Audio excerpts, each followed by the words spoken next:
Oh, hello, hello. Happy Wednesday afternoon. I had to come live. Wow. As a ruling number 6, that has to be straight. I had to come live. We just finished week 3 of Mastering the Brain Game of the round that began in March and um, actually April, sorry. I was just thinking there's always so much I want to share, and I come live and I just feel like going, bah, and I thought, pull it back and let's just think for a moment, what makes this so special. And after week 3 short weeks, there's such an experience of opening our perceptions, really understanding the mind's filter of perception, really understanding why we've held on to things the way we've held on to them, why we think the way that we do, and where is that other area of possibility. And I love these weeks so much, not because it exposes, where we've been maybe feeling stuck, but because it also shows us where we can expand beyond. And as we take this journey together, as we shift from stress, as we shift from stuck, as we shift from that feeling of, I just want to up level my business, my money, my story, my relationships, they don't just happen. It's not this thing we find outside of ourselves. It's not this magic blue pill or red pill that takes us into the matrix, but it's understanding that the matrix is what we perceive. And that beyond where we are now, there is more. There is more possibility. There is more potentiality. There is a place of ourselves that we can discover that we haven't met yet. And so I love opening these conversations, empowering your rhythm. How can you find your sacred flow? And so I was pulling cards. These are the beautiful cards in the Sacred Creators Oracle deck by Chris Ann. They're beautiful. I love them. Today they were calling to me and they've been sitting in front of my desk, and we've had all kinds of strange things happen. We've lost our internet. We lost our power for a couple hours today, and that was so beautiful. It led me outside. It led me to what can I do? It led me to writing and journaling and really building some of the programs that are coming, the community that I'm building, and really getting clarity and finding my flow. I'm thinking of the women that are in Mastering Your Brain Game right now with me on this 10-week journey, finding their sacred flow. The sacred flow, not the flow of the needs, should tos, the have tos, not the flow of others' expectations and conditions, the flow of what they want, the flow of where their energy is feeling stuck, the flow of claiming what it is they want moving forward and becoming that alignment so they can stay in the integrity of it, knowing who they are, what they want, and why they want it.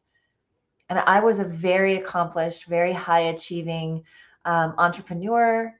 I built systems in the companies with my husband and I did the finances, all the things, navigate the to-do list. I was a mom, multitasking like a mother, and I was burned out and exhausted. And I felt like if I just moved faster and I put more piles around me, I would get things done quicker. And I also felt my body slowing down. I felt something not right. And I felt myself flipping sideways, forcing myself through everyday life and knowing something needed to change. And I feel like a lot of my clients find me when they get to this point, and I'm really grateful that they do, because this is the thing that I've moved through that I can help you with so much, where the mind is ruminating so fast and looping so fast, and we feel like we're stuck. And maybe we have this bigger dream and we know we can get there. We're on one side of it, we're on the other. All we got to do is leap, but we can't seem to leap, find the gate, cross the bridge, whatever it is. There's something in our body just goes, and it stops us. And we don't truly know what it is, because if we knew what it was, we'd handle it. We'd fix it. We'd do the thing. We'd figure it the F out, right?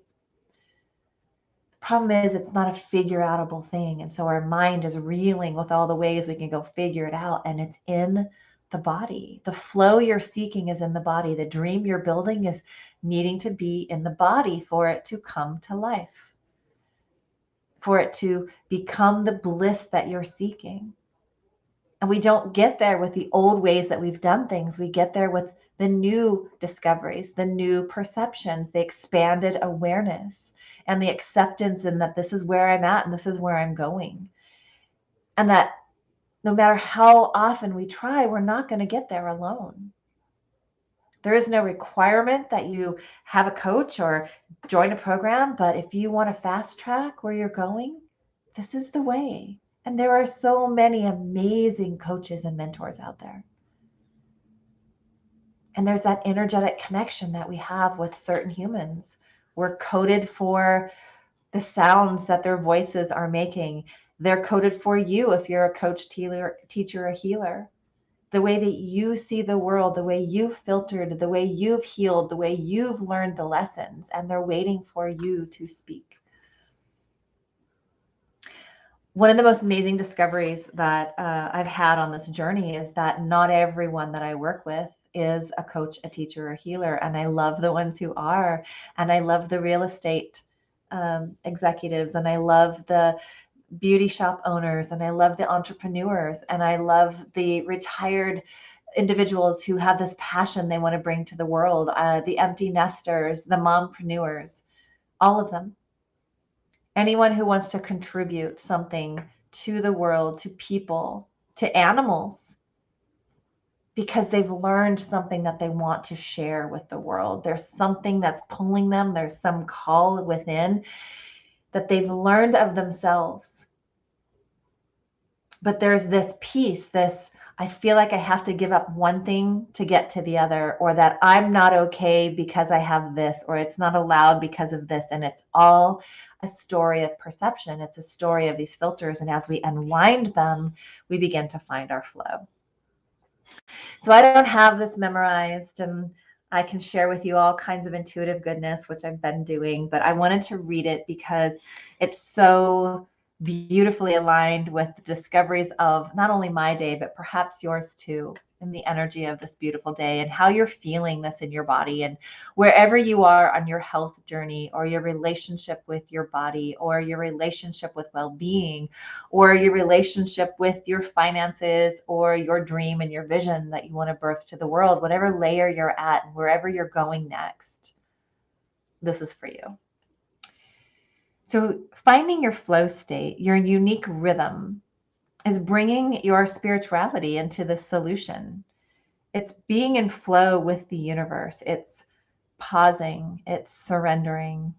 It's going outside when the world shuts down and being with those thoughts, those feelings, the opportunity to let go of control, to take time to understand other perspectives, to understand your own and that of your higher self. There's a self-care message in the habit of copying someone else's steps, of overscheduling your time, of being a martyr that you're so busy that you can't possibly, and wearing it like a badge. Oh my God, I did that too. I can't today. I'm so busy. Oh, I can't meet for lunch. I'm so busy. And there's literally a moment where it feels like you're important, and yet you're missing life. You're missing connection. You're missing collaboration. You're missing opportunity to expand yourself beyond these blinders that are on. And life's consistently asking us to connect, to go within, to feel that connection in that higher something. Sometimes even putting others' needs in front of your own.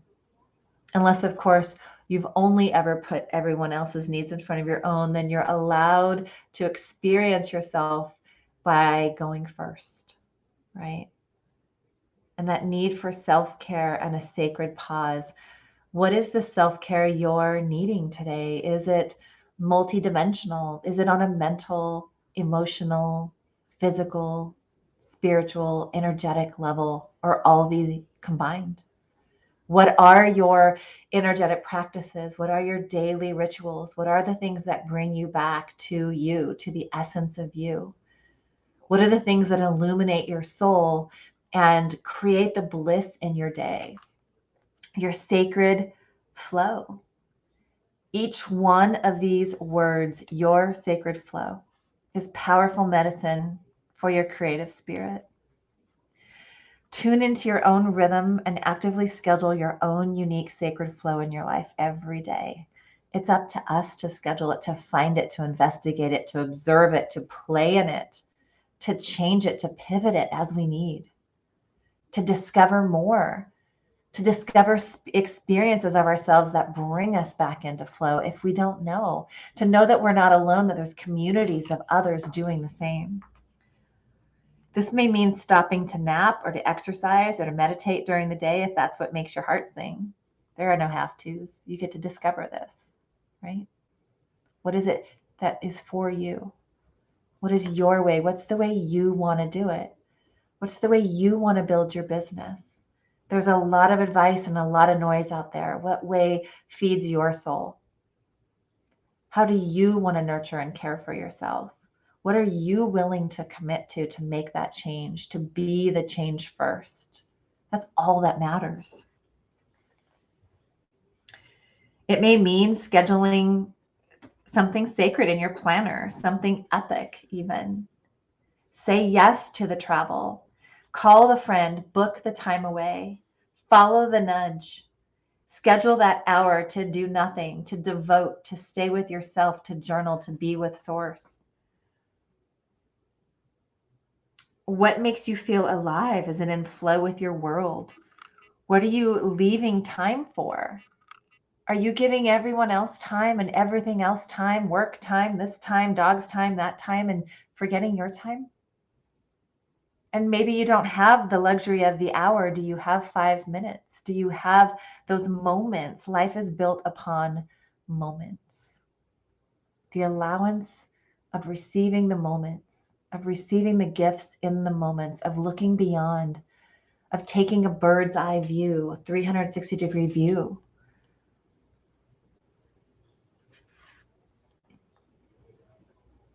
Are you giving your personal space so that someone else can benefit? Are you compromising what it is that you're wanting or needing in that moment? You don't have to be a martyr. This space is desperately needed for you to find your center. And if you're feeling pressure to make an important decision, right now is not the time to give an answer you aren't completely sure of. It's a time to go within, to come back to your knowing, to slow the world down and hear your own thoughts for a minute, to feel the rhythm of your own heart, to invite your mind into the heart and take a couple deep breaths, to invite your nervous system to sit and stay, to learn to be still. When I learned to be still, it was literally 2 minutes at a time, and I wasn't very good at it. I had the timer. It was a timer that was above my keyboard, and all I had to do was sit and not do a thing, not touch a thing, not look, not move my head.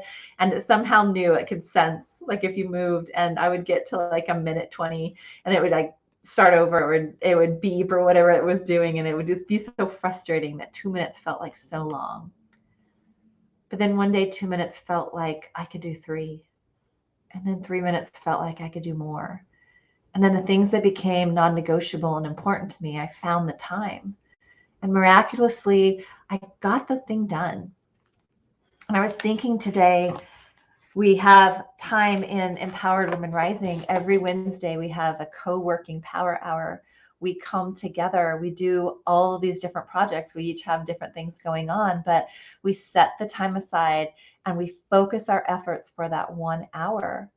And it's amazing what we get done. It's amazing to sit in front of all your to-do lists, and then you can come into that hour and you're like, oh my gosh, I've thought about the 10 ways that this wasn't going to work. And then I just got this finished and even more. And it's that power of commitment. It's that power of setting that time aside and committing to yourself in that way to stay in that sacred flow. And so if you feel like life, like I felt like life was out of my sacred flow, I had to learn what that was. And I got to learn it and relearn it, learn it in the physical body, learn it in my mind, learn it in my emotions, learn it in my family, learn it in my schedule, learn it in so many aspects. that I take for granted that these are the things that I do every single day that bring in that peace. They're a part of the peace. And we deconstruct it and bring it down into everyday practice. All that matters is you have a space to witness yourself in that observation, in that decision choice point, and you build from there. And so we notice when we're trying to pre-decide versus settling into what's real and what I'm willing to commit to. And the discovery that's there when you do, the mind can never think of how wonderfully it's met by the universe when you're experiencing it in that way, when you're not predetermining the outcome or you're based only on outcome results. You're in the journey of being there. Because anything we do, we were in a call with Jonah yesterday with Joy and Jonah, and Joy channels this beautiful consciousness that she calls Jonah, and he was sharing everything we do is either a journey or an outcome. And so when you think of how you treat yourself or spend time with yourself, is it for the journey or for the outcome?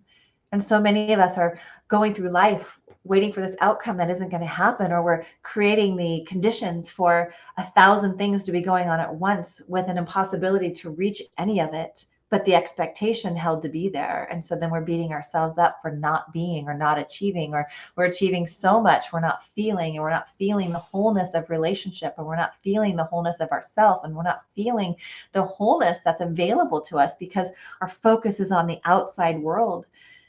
And as humans, we're created mind, body, spirit, and we're intended to bring it all together to experience the inner world and the outer world. The inner world first, the foundation in here first. So these are the thoughts that are on my mind today as I'm celebrating these amazing women who just completed week 3 and are starting to realize that they don't have to wind themselves. In fact, they're unwinding those thoughts, those perceptions, those expectations and conditions, and they're finding freedom and they're feeling it for the first time. And so if this sounds like something you're interested in, please reach out. If you would love to join the Co-Working Power Hour, please come over to Empowered Women Rising. The link is in the connection above. And as always, as we dive into numbers, we dive into mastery, we welcome you into Numerology Junkies to receive readings, to experience the numbers, to experience the energies of the day with all different kinds of perspectives and perceptions and expanded awarenesses that help us live our best life so we can get out of this survival mode and into thriving mode. All of the work, all of the things, all of the connection, all of the programs are intended to help you through moving out of this survival state of being in your body and into more of that sacred flow, so you can live the most extraordinary, thriving life with more ease.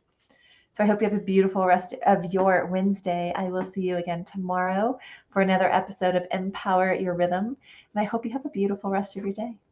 Bye for now.